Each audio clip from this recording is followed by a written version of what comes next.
नमस्कार दोस्तों, स्वागत है आप सभी का इस यूट्यूब चैनल में। दोस्तों हम फिर से लेकर आए हैं आप सभी के लिए बीपीएससी प्राथमिक शिक्षक भर्ती वालों के लिए यहाँ पे एडुटेरिया का model set number 2 practice set number 2 को लेकर ये काफ़ी इंपॉर्टेंट मॉक सेट है दोस्तों आप सभी के लिए। जो भी छात्र 1 to 5 प्राथमिक शिक्षक बीपीएससी टीचर बहाली में शामिल होने वाले हैं उन सभी के लिए। तो चलिए हम लोग यहाँ पे सेट नंबर 2 को देखते हैं। इससे पहले मैंने आप लोग को सेट नंबर 1 बता दिया है। तो एक एक प्रश्न यहाँ पे आप लोगों के लिए काफ़ी इंपॉर्टेंट होगा, क्योंकि ये एडुटेरिया के द्वारा जारी किया गया प्रश्न पत्र है सारे बीपीएससी प्राथमिक शिक्षक के लिए। ठीक है, तो वीडियो को लाइक कर लीजिएगा सारे छात्र। और इसी तरीके से जितने भी सेट है दोस्तों इस बुक में, और साथ में आप लोगों को बिहार स्पेशल भी बताया जाएगा। ठीक है, तो आप चैनल को सब्सक्राइब कर लीजिएगा ताकि इसी तरीके से नए वीडियो लेकर आऊँगा, नोटिफिकेशन आपको मिलते रहेंगे। तो चलिए हम लोग एक एक प्रश्न यहाँ पर देखते हैं। वीडियो को अंत तक सभी देखना। देखिए पहला प्रश्न क्या कहा गया है, हम लोग सबसे पहले देखते हैं। टोटल आप लोगों को जितने भी 120 क्वेश्चन है वो सारे के सारे बताए जाएंगे इस सेट में, तो अंत तक सभी देखना। पहला प्रश्न है देखो कि सिंधु घाटी सभ्यता के किस स्थल से विशाल स्नानागार के अवशेष मिले हैं। देखिए सिंधु घाटी सभ्यता की बात हो रही है और किस स्थल से बताया गया है कि विशाल स्नानागार के अवशेष मिले हैं, तो वो है आपका मोहनजोदड़ो। क्या है? मोहनजोदड़ो। तो ऑप्शन नंबर क्या हो जाएगा? 81। देखिए सिंधु नदी के किनारे स्थित हड़प्पाकालीन स्थल मोहनजोदड़ो से सबसे महत्वपूर्ण सार्वजनिक स्थल क्या मिला है? तो विशाल स्नानागार मिला है। ठीक है, और ये कहाँ पे स्थित है? तो ये अभी फिलहाल जो है पाकिस्तान में स्थित है। चलिए नेक्स्ट प्रश्न देखते हैं कि इंडिका नामक ग्रंथ की रचना किसने की थी। देखिए इंडिका नामक ग्रंथ की जो रचना किए थे वो मेगास्थनीज के द्वारा किया गया था। तो ऑप्शन नंबर क्या हो जाएगा? 2 का डी। थर्ड नंबर प्रश्न देखते हैं क्या कहा गया है कि भारत और 10 राजाओं के बीच 10 राज युद्ध हुआ था और वो किस नदी के तट पर हुआ था।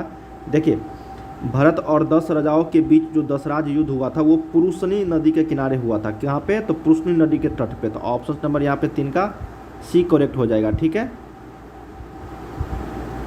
जो ऋग्वेद में उल्लेखित है वहीं से क्वेश्चन लिया गया है। फोर्थ नंबर देखते हैं कि 563 ईसा पूर्व में गौतम बुद्ध का जन्म कहाँ हुआ था। देखिए गौतम बुद्ध, जिसको हम लोग महात्मा बुद्ध के नाम से भी जानते हैं, तो महात्मा गौतम बुद्ध का जन्म लुम्बिनी वन में हुआ था जो नेपाल में स्थित है। ठीक है, और कितने ईस्वी में हुआ था ईसा पूर्व में? तो 563 ईसा पूर्व में हुआ था। तो 4 का सही उत्तर बी। चलिए फिफ्थ नंबर प्रश्न देखते हैं क्या कहा गया कि विक्रम संवत का आरंभ माना जाता है। देखिए विक्रम संवत जो है वो विक्रमादित्य द्वारा शकों को जब पराजित किया उसके उपलक्ष्य में 57 ईसा पूर्व है ना, 57 ईसा पूर्व यहाँ तो है 57 ईसा पूर्व में विक्रम संवत चला गया। 57 ईस्वी नहीं, 57 ईसा पूर्व। तो इसको आप लोग ध्यान रखिएगा कि विक्रम संवत का आरंभ जो मनाया जाता है वो 57 ईसा पूर्व से। तो 5 का सही उत्तर क्या हो जाएगा? ए। नेक्स्ट है यहाँ पे गुप्त शासकों की शासकीय या फिर राजकीय भाषा क्या थी। देखिए गुप्त शासक जो है श्री गुप्त के द्वारा स्थापना किया गया था, संस्थापक माना जाता है गुप्त वंश का। वो अपनी जो शासकीय या फिर राजकीय जो भाषा था उनका वो संस्कृत था। ठीक है, क्या था? संस्कृत। और इसी वंश को ही गुप्त वंश को ही भारतीय इतिहास का स्वर्ण युग भी कहा जाता है। तो इसको भी आप लोग ध्यान रखिएगा। नेक्स्ट है यहाँ पे 7 नंबर कि एलोरा का प्रसिद्ध शिव मंदिर का निर्माण किस शासक ने करवाया था। देखिए एलोरा का गुफा भी पूछा जाता है। तो ये कहाँ है? महाराष्ट्र के औरंगाबाद जिला में। कहाँ पे? औरंगाबाद में। ठीक है, तो ये किन्होंने किया था स्थापना? तो ये किए थे कृष्ण प्रथम ने। कौन किए थे? तो कृष्ण प्रथम। ठीक है, जो यहाँ पे राष्ट्रकूट शासक था। कौन थे? राष्ट्रकूट शासक। तो यहाँ पे 7 का ए। चलिए 8 नंबर देखते हैं क्या कहा गया है कि महमूद गजनवी ने भारत पर कितनी बार आक्रमण किया था। देखिए महमूद गजनवी जो है 1009 से लेकर और 1027 ईस्वी तक टोटल 17 बार भारत पर आक्रमण किया था। ठीक है, वो क्यों करता था? इसका मूल उद्देश्य था कि मुस्लिम का प्रचार, इस्लाम का प्रचार प्रसार करना। ठीक है, तो यहाँ पे 8 का बी करेक्ट हो जाएगी। चलिए 9 नंबर देख लेते हैं क्या कहा गया है कि दिल्ली सल्तनत का वास्तविक संस्थापक किसे माना जाता है। देखिए दिल्ली सल्तनत का जो वास्तविक संस्थापक माना जाता है वो इल्तुतमिश को माना जाता है। ठीक है, वास्तविक संस्थापक 9 का सी करेक्ट हो जाएगा। और इल्तुतमिश जो था वो कुतुबुद्दीन ऐबक का गुलाम था। ठीक है, कुतुबुद्दीन ऐबक का कौन था? इल्तुतमिश गुलाम था। 10 नंबर किस राजवंश ने दिल्ली सल्तनत में सबसे कम समय तक शासन किया था। देखिए दिल्ली सल्तनत की बात हो रही है, तो दिल्ली सल्तनत में सबसे कम शासन करने वाला जो व्यक्ति था वो खिलजी था। ठीक है, खिलजी। ऑप्शन नंबर यहाँ पे 10 का क्या हो जाएगा? डी। जो 30 वर्षों तक ही शासन किया था। चलिए 11 नंबर देखते हैं क्या प्रश्न है कि अकबर के समय संपूर्ण साम्राज्य कितने सूबों में विभक्त था। ठीक है, तो अकबर के समय जो था वो टोटल 15 सूबों में विभक्त था। कितने में? 15 में। ठीक है, तो यहाँ पे सही उत्तर क्या हो जाएगा? 11 का सी।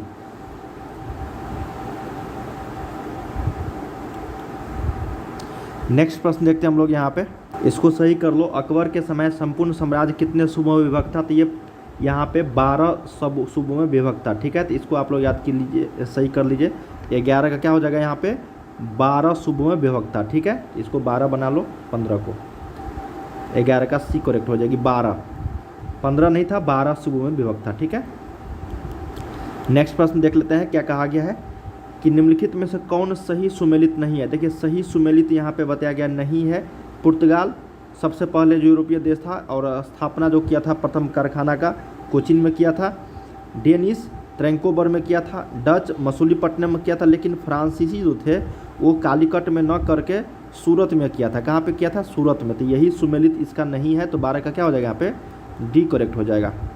ठीक है, चलिए अगला प्रश्न देखते हैं कि भारत आने वाला प्रथम अंग्रेज कौन था। देखिए भारत आने वाला प्रथम अंग्रेज जो था वो था आपका जॉन मिंडेल हॉल। कौन था? John Mindel Hall. ठीक है, और ये कब आया था ये भी पूछा जा सकता है। स्थल मार्ग से आया था ये, और ये 1597 ईस्वी में आया था। ठीक है, नेक्स्ट देखते हैं यहाँ पे कि किस उत्तरकालीन मुगल शासक को लंपट मूर्ख कहा जाता है। देखिए लंपट मूर्ख जो कहा जाता है वो कहा जाता है आपका जहांदर शाह को। किसको? जहांदर शाह को। तो सही उत्तर 14 का क्या हो जाएगा? सी यहाँ पे करेक्ट हो जाएगी। और मोहम्मद शाह को रंगीला कहा जाता है। ठीक है, रंगीला। नेक्स्ट है कि बंगाल का अंतिम नवाब कौन था। देखिए बंगाल का अंतिम नवाब था मुबारक उद दौला। कौन थे? मुबारक उद दौला। नेक्स्ट प्रश्न देखते हैं कि first war of Indian independence नामक पुस्तक की रचना किसने की थी। तो ये किए थे वी.डी. सावरकर ने। किसने? तो वी.डी. सावरकर ने। तो ऑप्शन नंबर 16 का सी। 17 नंबर देखते हैं कि वेद समाज की स्थापना किसने की थी। देखिए वेद समाज की स्थापना किया था श्रीधरलू नायडू ने। तो ऑप्शन नंबर क्या हो जाएगा यहाँ पे? 17 का डी। और कितने ईस्वी में कहाँ पे किया था? तो ये मद्रास में किया था 1864 ईस्वी में। नेक्स्ट है कि पाइक विद्रोह किसके नेतृत्व में हुआ था। देखिए पाइक विद्रोह जो था ये बख्शी जगबंधु के नेतृत्व में हुआ था। ठीक है, उड़ीसा में। कितने ईस्वी में? तो 1917 से 1918 ईस्वी के बीच। नेक्स्ट देखते हैं कि निम्नलिखित में से कौन सा सुमेलित नहीं है। देखिए बंगाल गजट पत्रिकाएं हैं और संपादक या फिर संस्थापक। देखिए बंगाल गजट के संस्थापक थे जेम्स ऑगस्टम हिक्की। सही है। सोम प्रकाश, ईश्वर चंद्र विद्यासागर, बंगदूत राजा राम मोहन राय। इसका मतलब उपरोक्त में से कोई भी ऐसा नहीं है जो सम्मिलित गलत है। ठीक है, बाकी सारे यहाँ पे सही है। ABC तीनों का सम्मिलित जो है सही है। ऑप्शन नंबर 19 का डी के साथ चलेंगे। 20 नंबर देखते हैं कि भारत में 3 विश्वविद्यालय था, कलकत्ता, मद्रास और बम्बई की स्थापना जो किस घोषणा पत्र के तहत हुई थी। इसका सही उत्तर है 1854 के वुड डिस्पैच घोषणा में। तो 20 का सही उत्तर क्या हो गया? यहाँ पे बी करेक्ट हो जाएगा। चलिए यहाँ पे 21 नंबर देखते हैं कि भारत में न्यायिक सेवा का जनक किसे कहा जाता है। देखिए भारत में न्यायिक सेवा का जो जनक कहा जाता है वो कहा जाता है आपका लॉर्ड कॉर्नवालिस, वारेन हेस्टिंग्स, इम्फे या फिर लॉर्ड हेस्टिंग्स।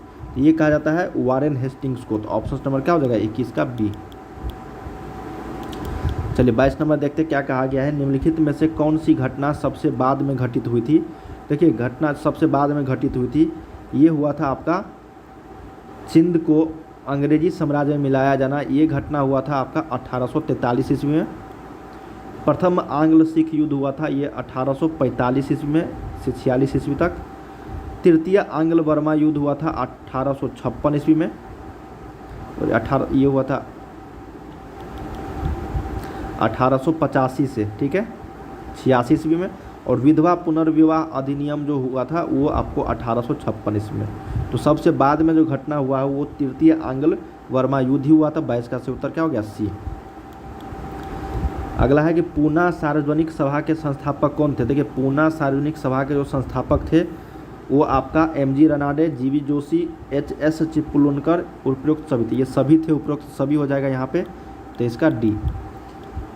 24 नंबर देखते हैं कि भारतीय राष्ट्रीय कांग्रेस के प्रथम अंग्रेज अध्यक्ष कौन थे। तो जॉर्ज यूल थे जो 1888 का यहाँ पे अधिवेशन में कांग्रेस अधिवेशन के अध्यक्ष थे। नेक्स्ट देखते हैं कि निम्नलिखित में से किस तिथि को बंगाल विभाजन की घोषणा किया गया था। तो 1905 में तो किया गया था, लेकिन कब?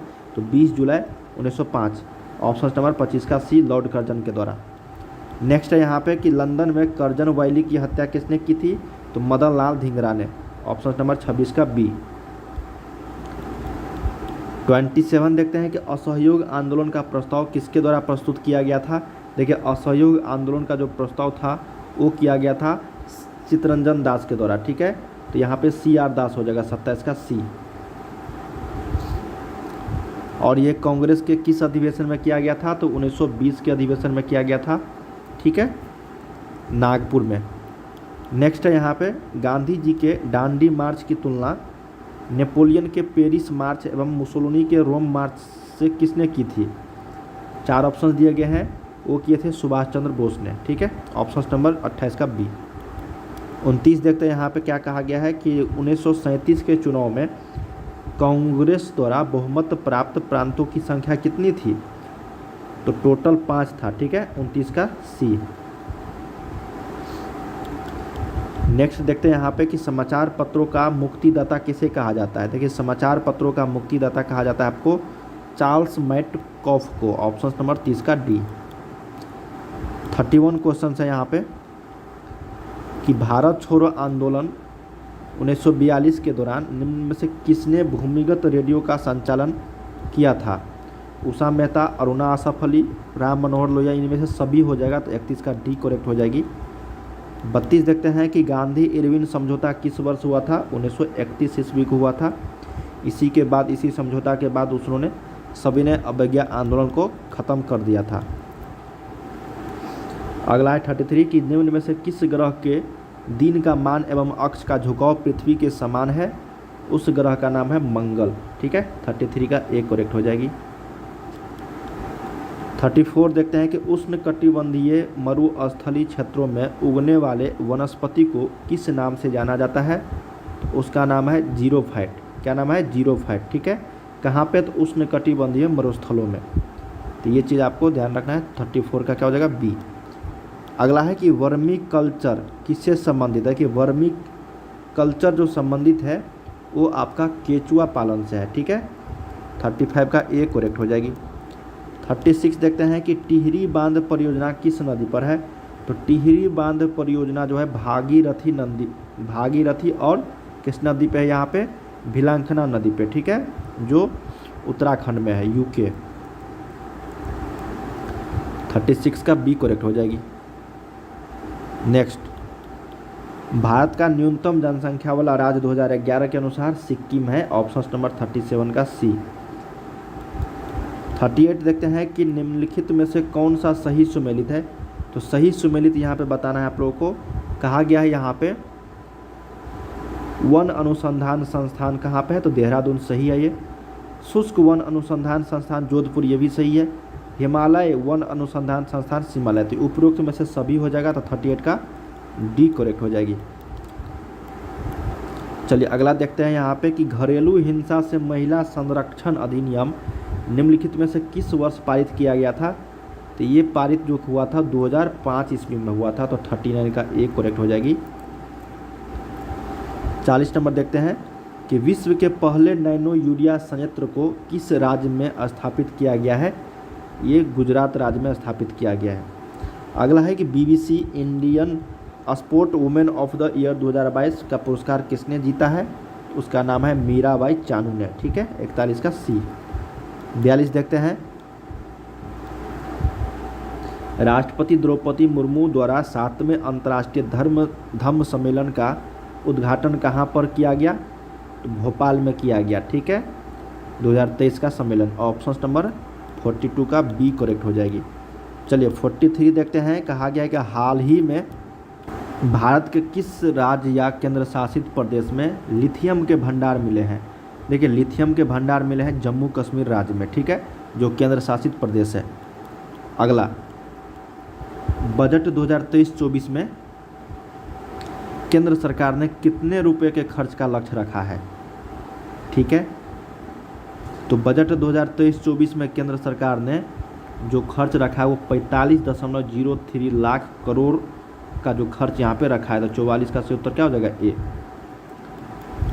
45 देखते हैं कि हाल ही में हुए राज्यपाल के नियुक्तियों में संबंध में कौन सा सही सुमेलित है। देखिए तो विश्वनाथ आर्लेकर यहाँ पे क्या हो जाएगा आपको? बिहार का हो जाएगा ये, ठीक है। फागू चौहान कहाँ के बने हैं? तो ये मेघालय के बनाए गए हैं। हिमाचल प्रदेश के कौन है? तो हिमाचल प्रदेश के जो यहाँ पे वो हो जाएगा आपको शिव प्रताप शुक्ल। क्या हो जाएगा? शिव प्रताप शुक्ल, ठीक है। और बचा क्या आपका? सीपी राधाकृष्णन। तो ये है आपका सिक्किम का, ठीक है।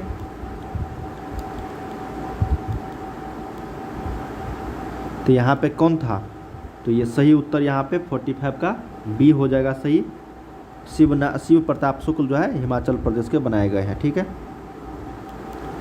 नेक्स्ट है यहाँ पे कि the blue book A writers journal पुस्तक किनके द्वारा लिखी गई है। तो ये लिखा गया आपका अमिताभ कुमार के द्वारा, ठीक है। ऑप्शन नंबर 46 का एक करेक्ट हो जाएगी।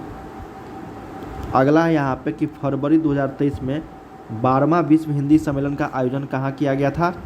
फिजी में, ठीक है, फिजी देश में। ऑप्शन नंबर 47 का सी। 48 देखते हैं कि किस देश के राष्ट्रपति अब्देल फतह अल सीसी भारत के 74वें गणतंत्र दिवस पर मुख्य अतिथि थे? किस देश के राष्ट्रपति है ये? उनका नाम बताया किस देश का है? तो ये मिस्र देश के थे, ठीक है। ऑप्शन नंबर 48 का डी। 49 है कि ग्लोबल इनोवेशन इंडेक्स 2022 के आधार पर नवाचार के मामले में भारत का कौन सा स्थान है? तो 40वां स्थान है। कौन सा? 40वां। 49 का ए। 50 देखते हैं कि दुनिया का पहला नेजल कोविड वैक्सीन किस कंपनी ने विकसित किया है? उसका नाम है भारत बायोटेक। क्या नाम है? भारत बायोटेक। 50 का सी। 51 नंबर देखते हैं यहाँ पे कि कोशिका में राइबोसोम की अनुपस्थिति में कौन सा कार्य जो है वो संपादित नहीं होता है? वो है आपका प्रोटीन संश्लेषण। प्रोटीन संश्लेषण जो है वो कोशिका में राइबोसोम की अनुपस्थिति में कोई भी कार्य जो है वहाँ पे संपादन नहीं होगा, ठीक है। ऑप्शन नंबर 51 का बी। 52 है कि ऐसे रोग जो बहुत समय तक बने रहते हैं उन रोगों को क्या कहा जाता है? तो उन रोगों को हम लोग बोलते हैं चिरकालिक। क्या बोलते हैं? चिरकालिक नाम दिया गया है। तो 52 का सी। जैसे हो गया गांठिया, डायबिटीज, दम्मा, ये सारे चिरकालिक रोग हैं, लंबे समय तक रहने वाले। अगला है कि इनमें से कौन प्रकाश संश्लेषी अंगक है? देखिए प्रकाश संश्लेषी अंगक की अगर बात करेंगे तो वह है हरित लवक। 53 का सी करेक्ट हो जाएगी। 54 है यहाँ पे कि निम्न में से सामान्यतः किसका उपयोग पादप कोशिका द्वारा ऊर्जा उत्पादन के लिए किया जाता है? तो यह है आपका कार्बोहाइड्रेट। क्या है? 54 का ए करेक्ट हो जाएगी। 55 देखते हैं कि फ्लोएम से खाद्य पदार्थों का परिवहन पौधों में किस दिशा में होता है? देखिए फ्लोएम से खाद्य पदार्थ और जाइलम से जल का परिवहन किया जाता है, लेकिन यहाँ पे फ्लोएम से जो खाद्य पदार्थों का होता है वो ऊपर और नीचे दोनों तरफ होता है। तो ठीक है, तो 55 का सी करेक्ट हो जाएगी। अगला है कि पादप अपशिष्ट क्या है? पादप अपशिष्ट संचित रहते हैं पत्तियों में, छाल में, कोशिकीय रिक्ताओं में। तो इनमें से सभी हो जाएगा उपयुक्त सभी। 56 का डी। 57 देखते हैं कि बीज रहित पौधों के उत्पादन में सहायक होते हैं। देखिए बीज रहित पौधों के उत्पादन में जो सहायक होते हैं वो है आपका ऑक्सिन एवं जिबरेलिन्स दोनों। क्या है? ऑक्सिन एवं जिबरेलिन्स दोनों। 57 का डी। 58 देखते हैं कि निम्नलिखित में से किस दर्पण द्वारा किसी वस्तु का वास्तविक प्रतिबिंब जो है मिल सकता है? वो है आपका अवतल दर्पण द्वारा। किसके द्वारा? अवतल दर्पण द्वारा। 58 का बी करेक्ट हो जाएगा, जो वास्तविक प्रतिबिंब बनाता है। सामान्य नेत्र अधिकतम कितनी दूरी तक की वस्तुओं को साफ साफ देख सकता है? तो वो है अनंत तक। ठीक है, और न्यूनतम की अगर बात करेंगे वो होता है आपका स्पष्ट दृष्टि की दूरी 25 सेंटीमीटर। ठीक है, और अनंत जो हो जाएगा वो दूर तक की वस्तु को। अगला है, कहा गया है कि विद्युत धारा उत्पन्न करने की युक्ति को क्या कहते हैं? देखिए विद्युत धारा उत्पन्न करने की युक्ति को हम लोग बोलते हैं जनित्र बोलते हैं। क्या बोलते हैं? जनित्र। ऑप्शन नंबर 60 का ए। 61 है कि विस्थापन की दर को क्या कहा जाता है? कि विस्थापन के दर को हम लोग बोलते हैं वेग, ठीक है, और वेग की दर को हम लोग बोलते हैं त्वरण, ठीक है ना। तो 61 का यहाँ पे सी। 62 देखते हैं कि दो कणों के बीच गुरुत्वाकर्षण बल होता है, उनके बीच की दूरी के क्या होता है बताओ? व्युत्क्रमानुपाती समानुपाती। देखिए, दो कणों के बीच गुरुत्वाकर्षण बल होता है, उनके बीच की दूरी के वर्ग के व्युत्क्रमानुपाती, ठीक है। तो ऑप्शन नंबर 62 का बी करेक्ट हो जाएगा। 63 देखते हैं क्या कहा गया है कि निम्नांकित में से लवण का उदाहरण है। देखिए, कौन सा लवण का उदाहरण है? HCl, NaCl, KOH या फिर NaOH। तो NaCl जो है एक लवण का उदाहरण है, HCl तो हाइड्रो ये अम्ल हो गया आपका, NaOH आपका क्षार हो गया, KOH भी आपका क्षार हो गया, ठीक है। लेकिन लवण हो गया ये साल्ट NaCl। Mg+2 में इलेक्ट्रॉन की संख्या कितनी है? देखिए, Mg+2 में इलेक्ट्रॉन की जो संख्या वो टोटल 10 है। ऑप्शन नंबर 64 का ए। अगला है कि द्विबंध वाले रासायनिक बंधन से बंधे परमाणुओं के मध्य कितने इलेक्ट्रॉन का साझा होता है? ये होता है 4 इलेक्ट्रॉन का, ठीक है। तो सही उत्तर 65 का बी करेक्ट हो जाएगा। 66 देखते हैं कि द्रवीभूत पेट्रोलियम गैस का अवयव है। देखिए, द्रवीभूत पेट्रोलियम गैस का जो अवयव है वो आपका ब्यूटेन, इथेन, प्रोपेन, इनमें से सभी हो जाएगा। तो 66 का डी करेक्ट हो जाएगी। 67 एक सहसंयोजी यौगिक का नाम बताएं जिसका उपयोग हम दैनिक जीवन में करते हैं। तो उसका नाम है H2O। क्या है? H2O जल का। अगला है कि एल्डिहाइड श्रेणी के यौगिकों में निम्नांकित में से कौन सा क्रियाशील समूह विद्यमान होता है? वो होता है आपका CHO। एल्डिहाइड में क्या होता है? CHO, और अल्कोहल में OH, कार्बोलिक एसिड में COOH, ठीक है। तो ये फंक्शनल ग्रुप था, तो यहाँ पे 68 का सी हो जाएगा एल्डिहाइड ग्रुप में। हमारे संविधान में नीति निर्देशक सिद्धांत क्या है? देखिए, हमारे संविधान में जो नीति निर्देशक सिद्धांत जो है वो कानूनी अदालतों द्वारा अपरिवर्तनीय है। क्या है? कानूनी अदालतों द्वारा अपरिवर्तनीय है। तो ऑप्शन नंबर क्या हो जाएगा यहाँ पे? डी।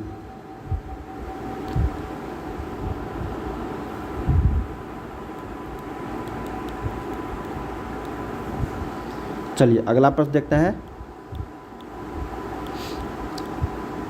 किस संविधान संशोधन के तहत राष्ट्रपति के निर्वाचक मंडल में केंद्र शासित प्रदेश दिल्ली तथा पुदुचेरी के निर्वाचित सदस्यों को भी शामिल किया गया है? 17वां संविधान संशोधन के तहत, ठीक है। तो ऑप्शन नंबर 70 का सी। 71 सरकार की मंत्रिमंडल प्रणाली की सबसे महत्वपूर्ण विशेषता क्या है? देखिए, सरकार के मंत्रिमंडल प्रणाली की जो सबसे महत्वपूर्ण विशेषता है वो है सामूहिक उत्तरदायित्व। क्या है? सामूहिक उत्तरदायित्व। ऑप्शन नंबर 71 का बी।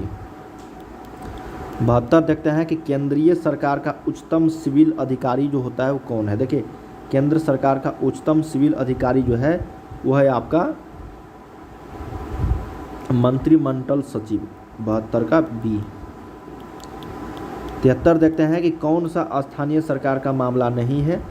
देखिए, स्थानीय सरकार का मामला सार्वजनिक स्वास्थ्य, कानूनी व्यवस्था, स्वच्छता, लोक उपयोगी सेवाएं। तो यहाँ पे देखो, कानून और व्यवस्था जो है ये स्थानीय सरकार का मामला नहीं है और बाकी सारे हैं। तो 73 का सी करेक्ट हो जाएगी। अगला, विधायकों तथा सांसदों द्वारा ली जाने वाली शपथ या प्रतिज्ञा का प्रारूप किस अनुसूची में वर्णित है? जब भी कोई विधायक या फिर सांसद बनता है तो उसके द्वारा शपथ लिया जाता है, प्रतिज्ञा लिया जाता है, वो किस सूची में वर्णित बताया गया है? तो यह है तीसरी अनुसूची में। किस में? तीसरी अनुसूची में। 74 का बी। 75 देखते हैं कि राष्ट्रीय स्मारकों, स्थानों तथा वस्तुओं का संरक्षण किस अनुच्छेद में वर्णित है? तो ये है आपका अनुच्छेद 49 में। अगला है कि संविधान, भारतीय संविधान के किस अनुच्छेद में अनुसूचित जातियों और अनुसूचित जनजातियों के लिए आरक्षण का प्रावधान किया गया है? तो ये बताया गया है आपका अनुच्छेद 335 में, ठीक है। आरक्षण बताया गया है अनुसूचित जाति और अनुसूचित SC ST वालों के लिए। अगला है कि आर्थिक आयोजन एक अनिवार्य अभिलक्षण है। तो आर्थिक आयोजन एक अनिवार्य अभिलक्षण है किसका? तो यह है आपका समाजवादी अर्थव्यवस्था का। Option number C. 78 देखते हैं कि निम्नलिखित में से भारतीय अर्थव्यवस्था के तृतीय क्षेत्र के अंतर्गत आता है। देखिए, भारतीय अर्थव्यवस्था जो मिश्रित अर्थव्यवस्था है, प्राथमिक क्षेत्र, द्वितीयक और तृतीयक क्षेत्र। तृतीयक क्षेत्र में जो आता है वो आता है, प्राथमिक क्षेत्र में तो कृषि आता है, तृतीयक क्षेत्र में वस्तुओं का परिवहन आता है। ठीक है, ऑप्शन नंबर यहाँ पे बी हो जाएगा। और ये कपड़ा उद्योग, डेयरी, ये चीनी उद्योग, ये सारे आपका कृषि से रिलेटेड है। अगला, बिहार आर्थिक सर्वेक्षण 2022-23 के अनुसार वर्तमान राज्य में शहरीकरण का स्तर क्या है? तो ये 16.2% है। ठीक है, अगला प्रश्न देखते हैं कि केंद्रीय बजट 2023-24 निर्धारित विकास की 7 प्राथमिक, जिसे सप्तऋषि नाम दिया गया है, शामिल है। सक्षमता को सामने लाना, वित्तीय क्षेत्र, हरित विकास, इनमें से सभी हो जाएगा। तो 80 का यहाँ पे डी करेक्ट हो जाएगी। 81 देखते हैं कि बिहार के निम्न हिस्सों में से कौन सा हिस्सा भूतात्विक दृष्टि से अपेक्षाकृत पुराना है, काफ़ी पुराना है? तो वो सारे हैं आपका खड़गपुर पहाड़िया। तो ऑप्शन नंबर 81 का सी करेक्ट हो जाएगी। ठीक है, अगला, निम्नलिखित भारतीय द्वीपों में से कौन सा द्वीप भारत एवं श्रीलंका के मध्य में है? देखिए, भारत और श्रीलंका के मध्य में जो द्वीप है वो है रामेश्वरम द्वीप। कौन है? रामेश्वरम द्वीप। 82 का सी। 83 देखते हैं कि भारत की सबसे लंबी नदी कौन सा है? तो भारत की सबसे लंबी नदी की अगर बात करेंगे हम लोग तो वो गंगा नदी है। देखिए, ब्रह्मपुत्र ज़्यादा है, लेकिन ब्रह्मपुत्र जो है ये आपका भारत में बताया गया, तो भारत में गंगा नदी से कम लंबाई है। ठीक है ना, क्योंकि वो चीन में भी बह जाता है, बांग्लादेश में भी जाता है। ठीक है ना, इसलिए यहाँ पे गंगा जो है सबसे बड़ी नदी माना जाता है, लंबी नदी। रेगुर, देखो रेगुर मृदा जो है जिसको हम लोग काली मिट्टी भी बोलते हैं, तो 84 का सी करेक्ट हो जाएगी। 85, एक निश्चित आकृति में व्यवस्थित ताराओं का समूह क्या कहलाता है? तो उसको हम लोग बोलते हैं नक्षत्र। क्या बोलते हैं? नक्षत्र। ऑप्शन नंबर 85 का बी। 86, विश्व पृथ्वी दिवस। पृथ्वी दिवस जो मनाया जाता है वो 22 अप्रैल को मनाया जाता है, तो ये चीज़ आपको याद रखनी होगी। 86 का ए। 87 है कि यदि दो स्थानों की स्थिति में 90 डिग्री देशांतर का अंतर है, तब दोनों स्थानों के बीच जो समय का अंतर होगा वो टोटल 6 घंटे का। क्यों? क्योंकि 1 डिग्री देशांतर पार करने में 4 मिनट का समय लगता है, तो 90 डिग्री देशांतर पार करने में हमको 9 चौके 36, 360, अब बट्टा में 60, तो ये 6 घंटा हो जाएगा। ठीक है, इसलिए यहाँ पे 6 घंटा आंसर होगा। अगला, निम्नलिखित समुद्री धाराओं में से कौन हिंद महासागर की धारा नहीं है? वह है बेंगुएला धारा। क्या है? बेंगुएला धारा। बेंगुएला धारा जो है वो एक ठंडी धारा है जो दक्षिण अटलांटिक महासागर के पूरब एवं अफ्रीका महाद्वीप के पश्चिमी तट के किनारे प्रभावित होती है। ऑप्शन नंबर 88 का डी। 89 है कि इनमें से कौन सा झील उत्तरी अमेरिका के ग्रेट लेक्स का हिस्सा नहीं है? तो ये है बियर। क्या है? बियर। ऑप्शन नंबर 89 का ए। 90 है कि जैव विविधता का सबसे महत्वपूर्ण पहलू क्या है? तो है पारिस्थितिक तंत्र का निर्वहन। ऑप्शन नंबर 90 का डी। 91 है कि पर्यावरण में ग्रीन हाउस प्रभाव में वृद्धि होती है। देखिए, पर्यावरण में ग्रीन हाउस गैस में जो वृद्धि होती है वो किसके कारण होती है? तो वो होता है कार्बन डाइऑक्साइड के कारण। ऑप्शन नंबर 91 का बी।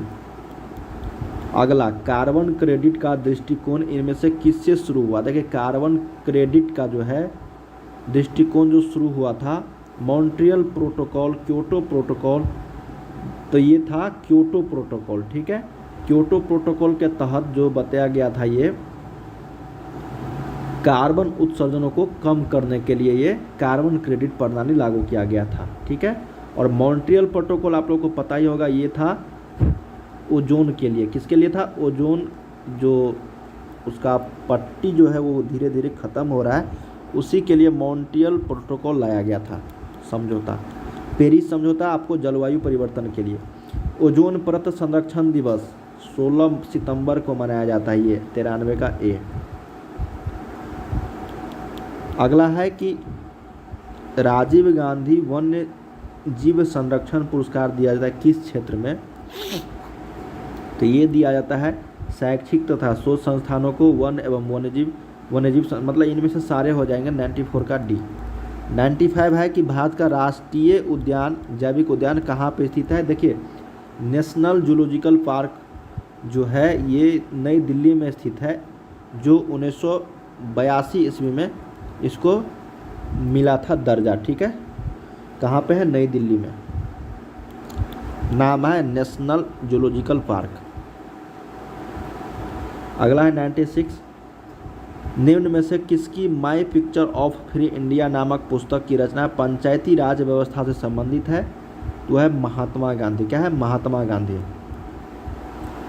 97, बिहार विधानसभा में सीटों की कुल संख्या सभी को पता है 243 243।